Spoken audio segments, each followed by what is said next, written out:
This is an instruction video on installing the Immortobot case feed upgrade into the Dillon case feeder. Now the instructions are the same for both the new bowl like you see here and the old bowl.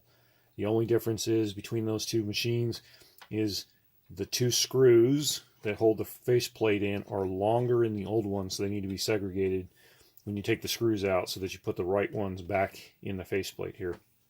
So this is a very simple upgrade. As you can see, we've already done part of it. What you're going to need is a 1/4-inch socket to get these screws out, a 3/32 wrench, and for the final installation part, you might want to use some needle nose pliers like this to tighten a specific nut down, but you can finger tighten it as well. It's fine. This just makes it a bit tighter. So, installation is very simple. You get these screws out of the faceplate and the cover. Set that all aside. Slide the faceplate up out of the bowl. Remove these clips from the switches. Set that aside. Now you can keep this part or dispose of it. I would keep it and keep the motor just in case something happens. You always have a backup system to come back to. Won't be as fast, but at least you'll have the ability to get your feeder back up. So we'll put that to the side. Take this one off of that switch from the motor. Now take your faceplate, set it aside. Now you're going to have your motor. Just flip this bowl over. 3/32 wrench. Just loosen up all those screws.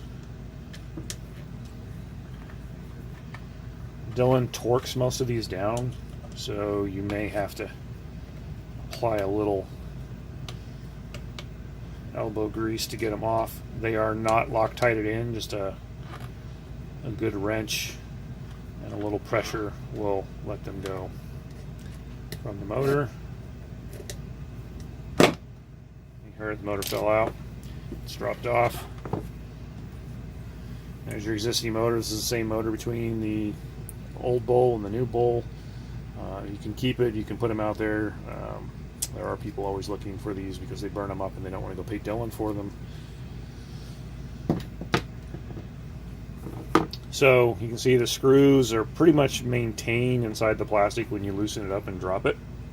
If they come out, don't worry about it. It just happens to be the way that this is a new bowl, so the plastic is still pretty tight. Eventually, you run them long enough and these screws vibrate a little bit and open these holes up. The older bowls, the screws will pretty much just fall out of the plastic. So installation is pretty simple. You can see on the motor, it's oriented, the holes match the pattern here.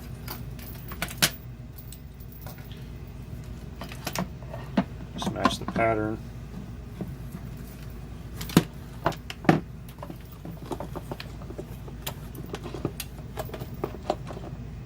Bowl over and just put the screws in.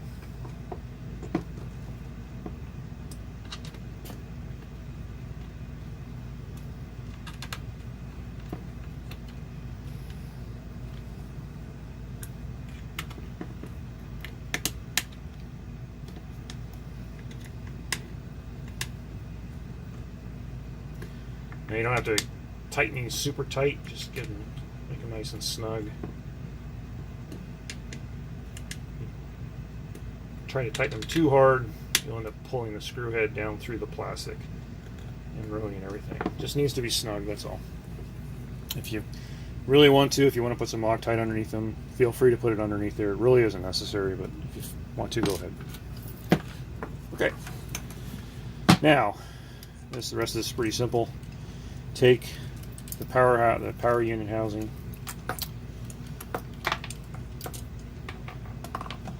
drop it above the motor right there. It fits right in this slot right here. This is the feed. Just put it right there. Squeeze that piece right into the hole right there. When the cover comes on, that'll be held in place right there. It'll lock it down. Now, take the speed knob, pull out the face, and you'll notice there's a nut and a washer in here. Just take the nut and washer off. flip over your faceplate, put it through, put the washer over.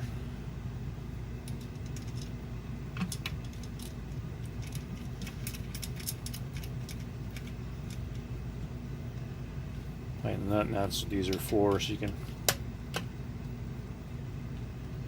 give just a little bit more so it's nice and solid in there. Knob back on. Done. Okay, so you trace out your wires. You're going to have a couple of wires that come out here. Let's get the other one out from underneath there. There we go. Okay, so there's two black ones that come out. Identify the black one that comes from the power box here, and that one goes right here on this outside, and if you want to, you can use that wrench to help push that one down onto the pin. This one that comes from the motor itself attaches to this first part right there. Snug it down. May feel a little loose, but once it's on there, it's okay. Now there's three wires that come out of the box here. Find the one that's closest to this side. That goes to the top there. Then the black one goes in the middle here. And then the bottom, last one goes to the bottom here. That controls your reverse. If you reverse these two wires, it won't matter. That just means that your switch in the down position will run the bowl correctly, and in the up position will reverse it. It doesn't really matter either way. Just slide that faceplate right back into the bowl. So, make sure your wires are out of the way. That's pinched back in there where it needs to be. That.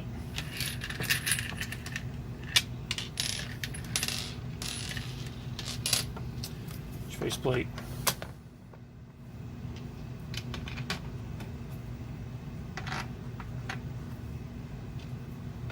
All your screws back in. Make sure they're in the holes.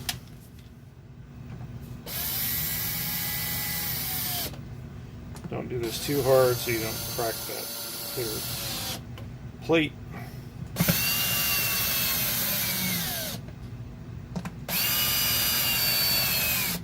Remember, this is just a cover. Not retaining anything in there other than this piece right here for the power. And they will sometimes be loose on one side or the other. There we go. Get up underneath there.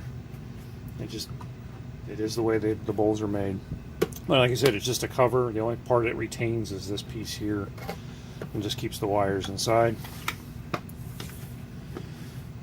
That's done. Of course, this will come with the little power wall wart brick that comes out of it with a fairly long cable on it, so it's easy to plug in the back of your bench, not the short ones that come with the other kits that are only about that long.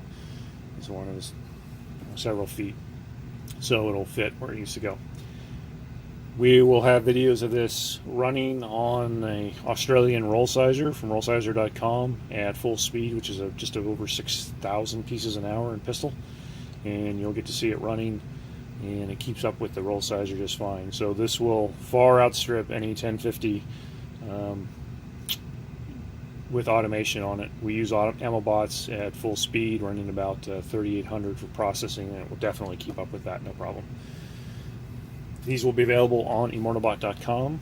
As always, come get loaded.